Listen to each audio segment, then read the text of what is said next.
Health, Quarter 1, Week 5 to 6. Teacher, Jazz, Patio. Magandang araw sa inyo mga bata. Handa na ba kayong makinig at matuto? Mabuti! Ako ang magiging guro nyo ngayong araw. Ang pangalan ko ay si Teacher Jazz Patio. Pag-aaralan natin ngayon ang Health, Quarter 1, Week 5 to 6. Ito ay tungkol sa wastong gawi sa pagkain upang maging malusog. Bago yan, meron tayong mga dapat tandaan. Una, ihanda ang inyong lapis at papel upang makasabay ka sa ating leksyon. Ikalawa, ihanda ang inyong module at buksan ito sa pahina 21. Ikatlo, gamitin ang mata at tenga upang maunawaan ang ating leksyon sa araw na ito. Ngunit bago natin simulan ang ating aralin, halika, umawit muna tayo. Ang pamagat ng awit ay, halina't mag-aral tayo!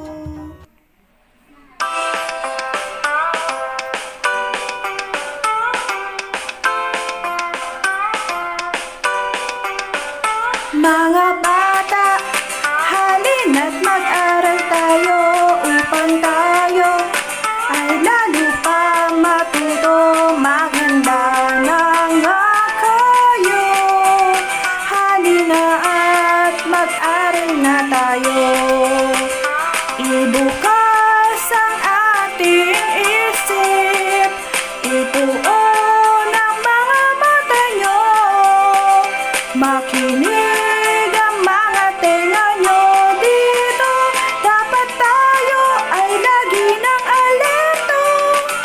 Mga bata, halina't mag-aral tayo upang tayo ay lalo pa matuto, maganda na nga kayo. Halina't mag-aral na tayo. Hayan, handa na tayo ngayong mag-aral. Sa pagtatapos ng araling ito, inaasahan na maipamalas ang pagkaunawa sa tamang oras ng pagkain. Matukoy ang mga masustansyang pagkain at maibahagi sa kapwa at pamilya ang wastong gawi sa pagkain. At mga natutuhang kaalaman ng wasto, masaya at may pagpapahalaga. Tingnan ang mga larawan. Mayroon ditong papaya, kanin, tinapay, mga gulay, isda, saging. Ano ang masasabi mo sa mga pagkain na ito? Ang mga pagkain bang ito ay masustansya o di masustansya? Kumakain ka ba ng mga ganitong pagkain? Sino-sino ang mga kasama mo tuwing kumakain?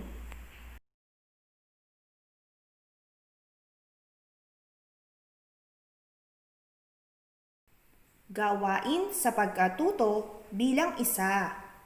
Basahin mabuti ang sitwasyon sa loob ng kahon. Sagutin ang mga tanong. Isulat ang sagot sa iyong kwaderno. Uulitin ko mga bata. Basahin mabuti ang sitwasyon sa loob ng kahon. Sagutin ang mga tanong. Isulat ang sagot sa iyong kwaderno.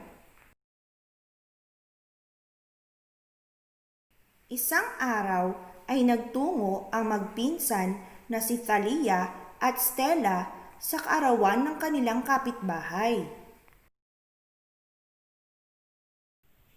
Masaya sila habang nagmamasid sa paligid. Maganda ang ayos at napakaraming pagkain. Kumuha ng pagkain at maiinom ang magpinsan. Cake at soda ang kinuha ni Stella habang si Talia ay pinili naman ang kanin, pritong isda at juice na may halong hiniwang prutas. Tuwang-tuwa ang dalawa dahil nakasali pa sila sa mga palaro. Unang bilang, sino-sino ang magpinsan sa kwento? Uulitin ko mga bata, sino-sino ang magpinsan sa kwento? Pangalawang bilang, saan nagtungo ang magpinsan? Uulitin ko mga bata, saan nagtungo ang magpinsan? Pangatlong bilang, ano ang ininom at kinain ni Stella? Uulitin ko mga bata, ano ang ininom at kinain ni Stella? Pang-apat na bilang, ano naman ang ininom at kinain ni Talia? Uulitin ko mga bata, ano naman ang ininom at kinain ni Talia? Panlimang bilang, sino sa dalawang bata ang uminom at kumain ng masustansyang pagkain? Uulitin ko mga bata, sino sa dalawang bata ang uminom at kumain ng masustansyang pagkain? Nasagutan niyo ba ang mga tanong mga bata? Magaling!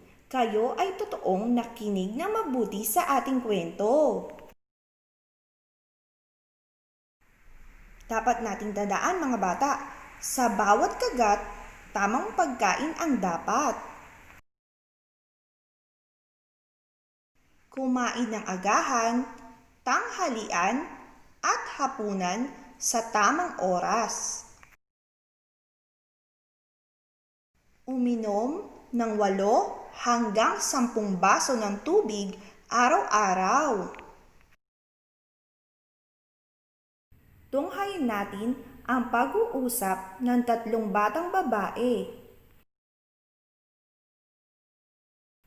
Elsa, natutuhan ko kay Ma'am May na dapat maghugas ng kamay bago kumain, umupo ng maayos at magdasal bago kumain. Tama yun, Yovi.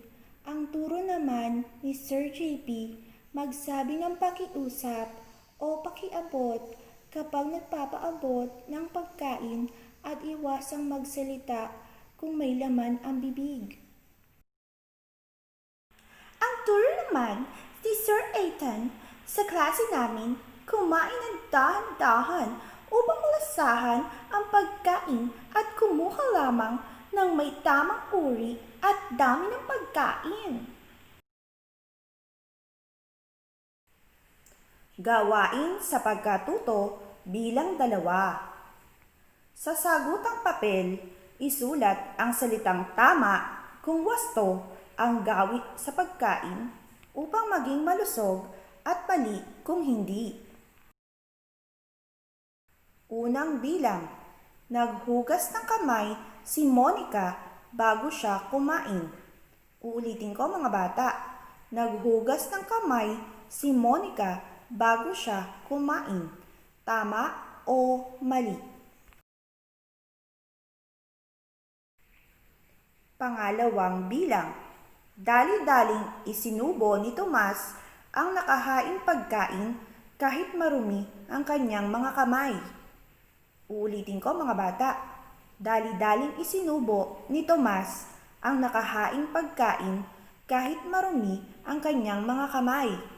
Tama o mali?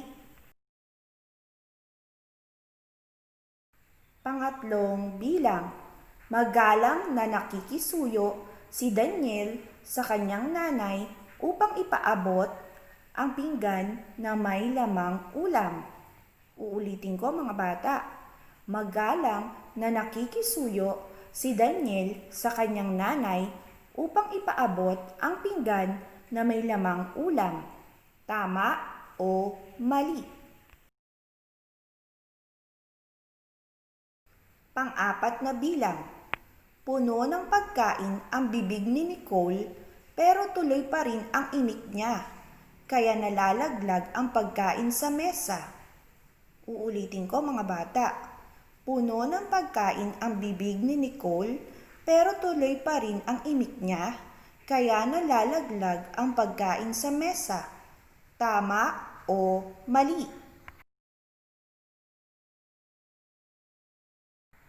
Panlimang bilang. Ang mag-anak na panaligan ay nagdarasal bago at pagkatapos kumain upang magpasalamat sa mga biyayang kanilang natatanggap sa araw-araw. Uulitin ko mga bata. Ang mag-anak na panaligan ay nagdarasal bago at pagkatapos kumain upang magpasalamat sa mga biyayang kanilang natatanggap sa araw-araw. Tama o mali? Gawain sa pagkatuto bilang 3. Lahat tayo ay dapat kumain ng almusal. Tingnan ang mga larawan. Lagyan ng check kung ang larawan ay mabuting pagkain sa almusal at X naman kung hindi. Uulitin ko mga bata. Lahat tayo ay dapat kumain ng almusal. Tingnan ang mga larawan. Lagyan ng check kung ang larawan ay mabuting pagkain sa almusal at X naman kung hindi. Unang bilang. Gatas. Gatas. Ito ba ay mainam sa almusal? Check o X? Pangalawang bilang. Pritong isda. Pritong isda. Ito ba ay mabuting kainin sa agahan? Check o X? Pangatlong bilang. French fries. French fries. Ito ba ay mainam kainin sa agahan? Check o X? Pang-apat na bilang. Kanin. Kanin. Ito ba ay mabuting kainin sa agahan? Check o X? Panlimang bilang. Candy. Candy. Ito ba ay mabuting kainin sa agahan? Check o X? Gawain sa pagkatuto bilang 4. Isulat sa kwaderno ang aking pangako at papirmahan ito sa magulang. Uulitin ko mga bata. Isulat sa kwaderno ang aking pangako at papirmahan ito sa magulang. Aking pangako. Wastong gawi sa hapagkainan. Sa loob ng isang araw, dapat isakatuparan. Gagawin ko ito araw-araw nang ako ay magkaroon ng wastong gawi sa hapagkainan. Naisulat niyo na ba ang inyong pangako mga bata? Magaling! Palagdaan ito sa inyong magulang. Gawain sa pagkatuto bilang 5. Kopyahin ang mga plato sa kwaderno. Iguhit sa plato ang mga masustansyang pagkain na gusto mong kainin para sa agahan, tanghalian, at hapunan. Uulitin ko mga bata. Kopyahin ang mga plato sa kwaderno. Iguhit sa plato ang mga masustansyang pagkain na gusto mong kainin para sa agahan, tanghalian, at hapunan. Narito ang unang plato. Iguhit sa loob ng plato ang mga masustansyang pagkain na nais mong kainin sa agahan. Narito naman ang pangalawang plato.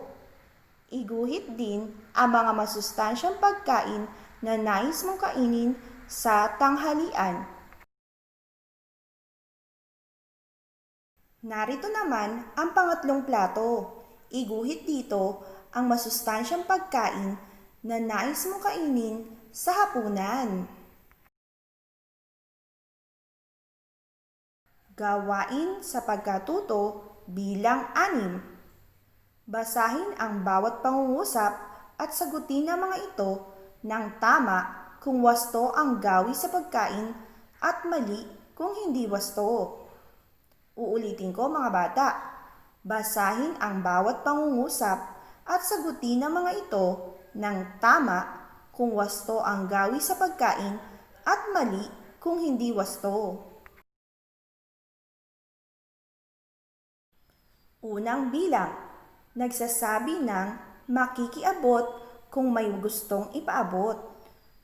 Uulitin ko mga bata, nagsasabi na makikiabot kung may gustong ipaabot. Tama o mali? Pangalawang bilang, nagsasalita kahit puno ang bibig. Uulitin ko mga bata, nagsasalita kahit puno ang bibig.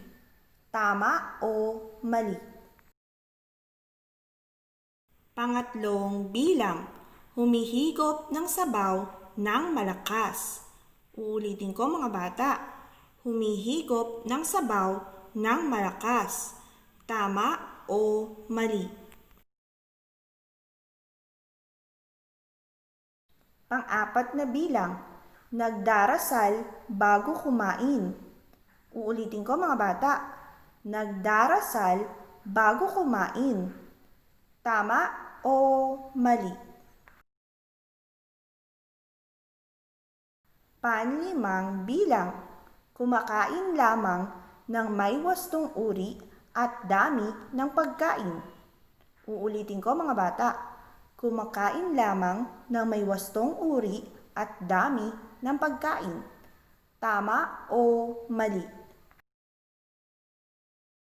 Gawain sa pagkatuto bilang 7. Iguhit ang bilog kung ang pangungusap ay wasto at tatsulok naman kung hindi.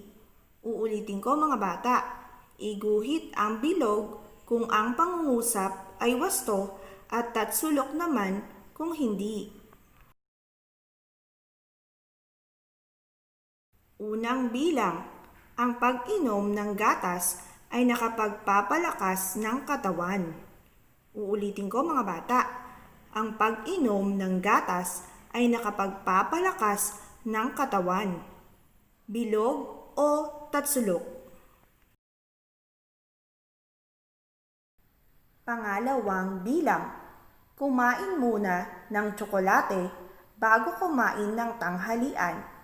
Uulitin ko mga bata, kumain muna ng tsokolate bago kumain ng tanghalian. Bilog o tatsulok? Pangatlong bilang, mag-almusal muna bago pumasok sa paaralan. Uulitin ko mga bata, mag-almusal muna bago pumasok sa paaralan. Bilog o tatsulok?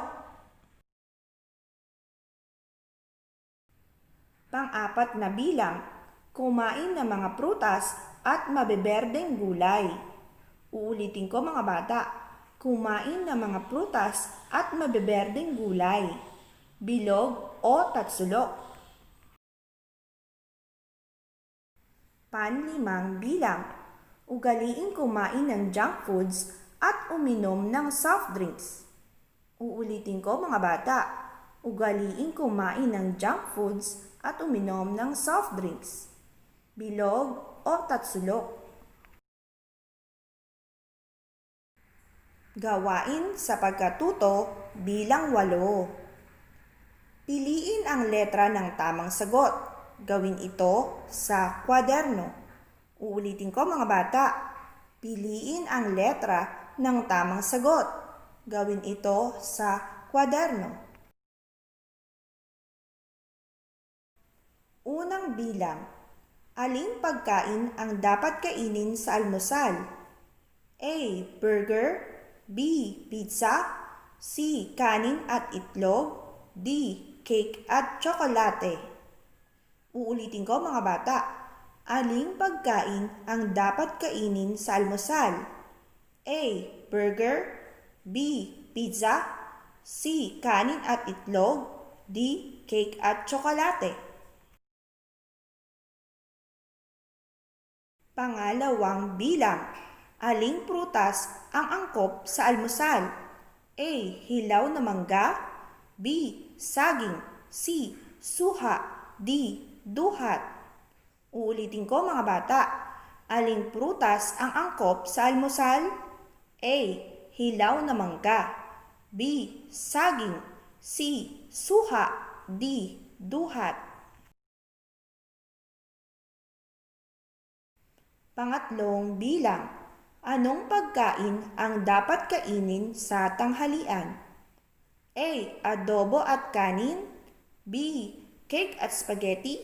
C. Sorbetes at soda. D. Fries at burger.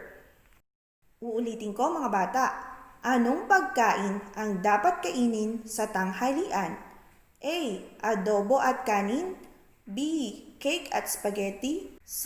Sorbetes at soda. D. Fries at burger. Pang-apat na bilang. Aling inumin ang angkop sa mga bata? A. Gatas. B. Kape. C. Soda. D. Juice. Uulitin ko mga bata. Aling inumin ang angkop sa mga bata? A. Gatas. B. Kape. C. Soda. D. Juice. Panlimang bilang. Alin ang dapat kainin sa hapunan? A. Pansit, puto at kape. B. Kanin, gulay, prutas. C. Candy, isda at kape. D. French fries at Coke. Uulitin ko mga bata. Alin ang dapat kainin sa hapunan? A. Pansit, puto at kape. B. Kanin, gulay, prutas. C. Candy, isda at kape. D. French fries at Coke. Gawain sa pagkatuto bilang siyam. Gumupit ng mga larawan na nagpapakita ng wastong gawi sa hapagkainan. Idikit ito sa iyong kwaderno. Uulitin ko mga bata. Gumupit ng mga larawan na nagpapakita ng wastong gawi sa hapagkainan. Idikit ito sa iyong kwaderno. Isa na namang masayang talakayan ang natapos mga bata. Nawa ay marami kayong natutunan.